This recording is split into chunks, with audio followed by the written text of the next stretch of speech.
one thing you will never catch me doing is watering overhead.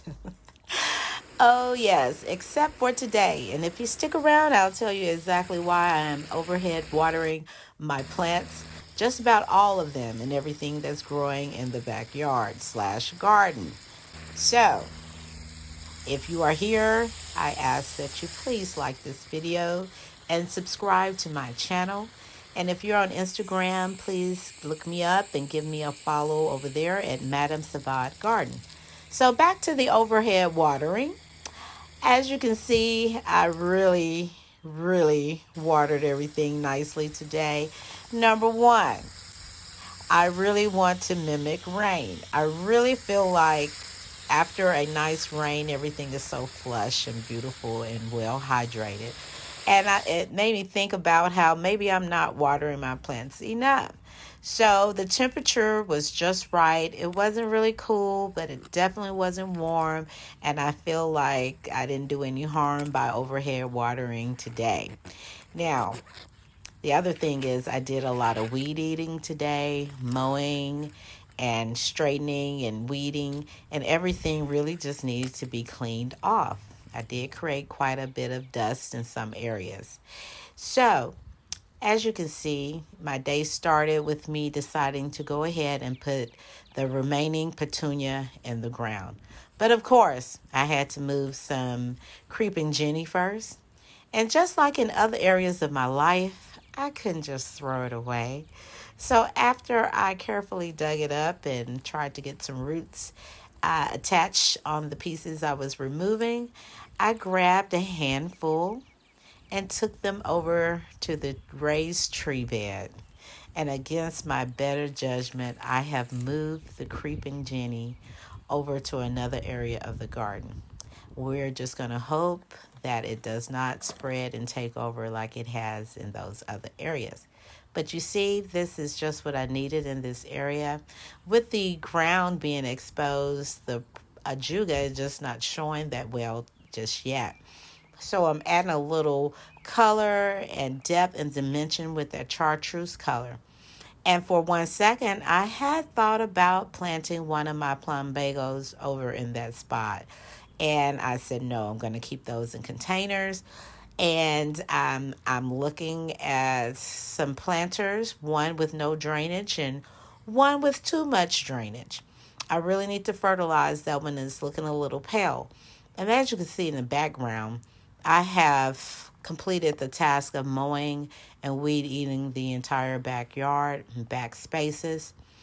I'm a little distracted. I'm looking at my gumfrina, checking for new growth. And I said, wait a minute, I'm really getting sidetracked and I need to get back focused. So as you can see, my trio, Boston fern, asparagus fern, and lamb's ear there. And you see how nicely the ajuga is spreading and those little patches are growing together. And again, the chartreuse color is definitely needed here. And so I pulled weeds from around there and got things a little dirty. Weed eat it again around the pathway plants. And I've also revisited my little bench over here with the gumfrina that is growing. It has 2 new blooms and the pots are looking well at this time. So I also hopped up in the front and we see that my variegated golden euonymus is keeping its shape, but the nandina is not, as expected. And as we can see where I pruned my crepe myrtle, one of 2, I guess I didn't go far enough and I have a few tips to snip off to clean this up. Those are dead branches and no new leaves will grow there nor any blooms. So I did a little touching up there. Unfortunately, a lot of growth happened at the bottom of these crepe myrtles. I have a lot of suckers popping up and a lot of new growth that also needs to be snipped away. And I did some weeding, not the best job, but I was able to reveal my sedum autumn joy. I'm taking after the nandina, and my method for forming a sphere has developed over time. It's not perfect. And I guess I'm not trying to be perfect, apparently, if you see me gashing into it like this.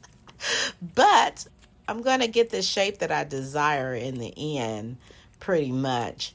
And I'm thinking circle, circle, sphere, sphere. And I'm cutting down and making circular or spherical motions with my cutting. I've gotten pretty comfortable with doing that.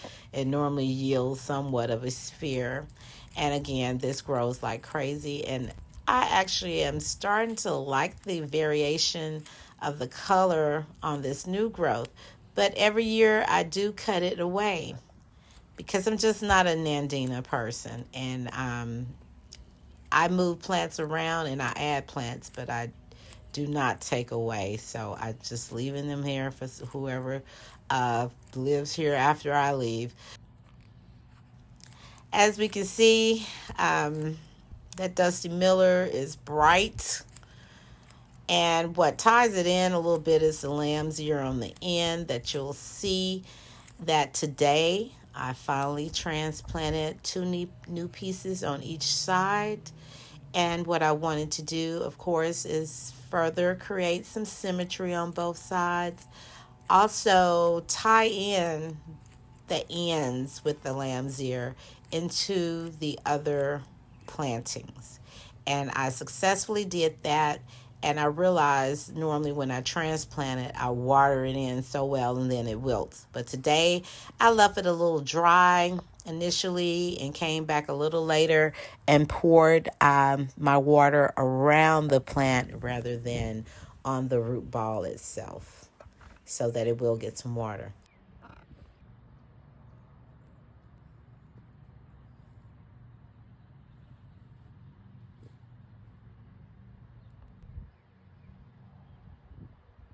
Now, this is a japonica. I'm going to have to look up the exact variety of this. I love this plant. It's one that is going with me when the day comes for me to pack up and move. It has put on a lot of growth as well as this golden arborvitae. And so I'm taking a look back and I'm looking at all the different things going on up here. And I keep looking at it over and over again, trying to make sure that it makes sense and asking myself, did I achieve what I set out to accomplish by interplanting some of that lamb's ear in those new spots? So now I'm over here on the other side. That is the west side of the front. And I'm trimming up this Nandina. But for the first time, I see some blooms. And they're so delicate and pretty. I'm deciding to leave them at the top and let this Nandina kind of blend into the crepe myrtle for now until I decide what to do and find out what those are all about.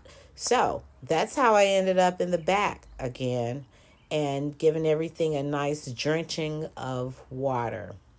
Those are the impatiens, and the ones in deeper shade have bloomed quicker than the other ones, but they're coming along just fine. Here is the potting table and my sown from seed basil and parsley. And these are additional ajuga plants that I dug up that had their own little flower. They seem to be their own little plants. And here we're looking at the progress of the creeping Jenny and the ajuga under plantings of the fuchsia phlox. Now, I have two long sides of a repetition of this ajuga. This is the other side of it that we rarely see. And then back here, we see that we've lost a lot of petals on these roses. But this was not due to overhead watering. I guess the blooms are just old and I need to do some deadheading and help force some new blooms to come out.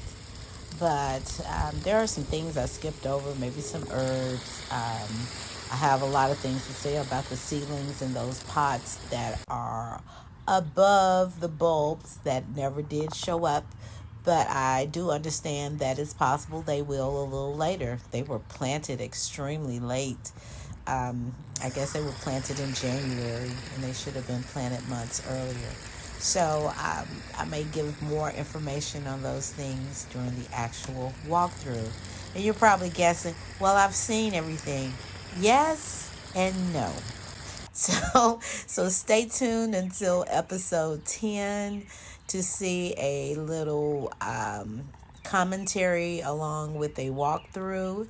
And again, please like this video if you've made it this far, and also subscribe to my channel and share with your friends. And once again, if you are on Instagram, give my account a follow. It's at Madam Savard Garden. I would greatly appreciate it. And until the next time, bye bye.